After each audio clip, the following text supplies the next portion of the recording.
एक प्रयास होना चाहिए कि उम्र से कम के बच्चों को स्मार्टफोन न दें।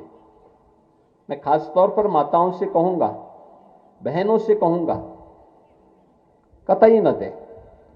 बच्चा रो रहा है तो उसको कुछ देर रोने दीजिए। वो नाराज हो रहा है, कुछ देर नाराज होने के बाद फिर ठीक हो जाएगा। एक ये जो स्मार्टफोन है, और जब दिन भर उसको देखता है ना, तो एक तो उसकी आंख की रोशनी पर प्रभाव पड़ता है।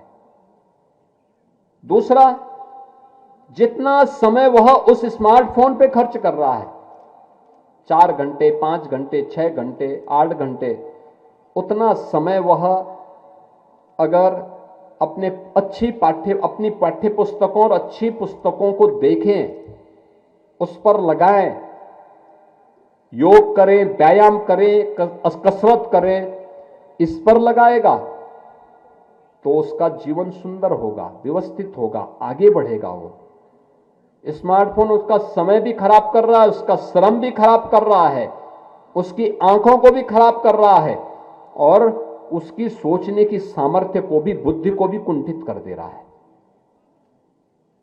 डिप्रेशन का शिकार हो रहे हैं लोग। तमाम ऐसे गेम उसके साथ जुड़े हुए हैं जो गेम उसको नकारात्मक दिशा की ओर ले जा रहे हैं। तो नशा के साथ साथ स्मार्टफोन को भी रोकने की दिशा में एक नया प्रयास हमारा होना चाहिए। नशा को रोकने, नशा और स्मार्टफोन दोनों पर बराबर प्रहार।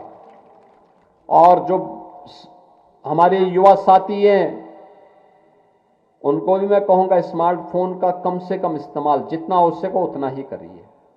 दिन भर उसको कान में बंद रखिए, दिन भर उसमें मत देखते रहिए। परिवार के बीच में है तो कुछ समय अपने परिवार के लिए निकाल लीजिए, परिवार के लोगों के साथ बातचीत करिए।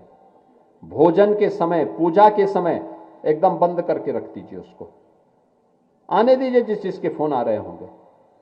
जब पूजा से मुक्त हो, भोजन करने के बाद मुक्त हो, उस समय फिर बात करके उसको कॉल बैक कर दीजिए। अब तो इनकमिंग आउटगोइंग को दोनों कॉल अब तो मुफ्त ही है, तो फिर उसमें कौन ऐसी बात होने जा रही है। रात्रि में सोते समय भी इसको बंद करके रखिए। इमरजेंसी हो तो इमरजेंसी में बात करने वाला व्यक्ति आपको सूचना दे दे, लेकिन सामान्य समय उसको बंद करके रखिए। ये स्मार्टफोन एक समय के बाद एक नई बीमारी पैदा करने वाला है, और वह है डिप्रेशन का। एक बड़ी लंबी संख्या इसका शिकार होने जा रही है। इसके कारण आत्महत्याओं की प्रवृत्ति बढ़ी है, छोटी छोटी बातों में। अरे जीवन में सफलता और असफलता एक दूसरे के पूरक होते हैं। हमेशा सफलता ही मिले या आवश्यक नहीं। याद रखना, व्यक्ति को अगर सफलता मिली है तो उसको विफलता के लिए भी तैयार रहना चाहिए, और अगर विफलता मिली है तो उस विफलता के कारण को ढूंढना और उस विफलता को अगली बार सफलता में बदलना, यही जीवन है। जीवन में सदैव सफलता नहीं मिलती है, कभी सफल होते हैं, कभी विफल होते हैं, और तब जीवन चलता है तो उसमें मजा भी आता है, अच्छा लगता है, सफलता की कीमत का एहसास होता है।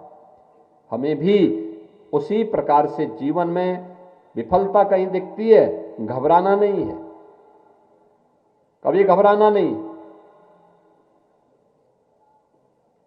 विफलता है, हम मुकाबला करेंगे। चुनौती हमारे सामने है, हम उसका मुकाबला करेंगे, उसको और अच्छा बनाने का प्रयास करेंगे। हम क्यों घबराएं? कोई आपके भाग्य को थोड़ा ले सकता है।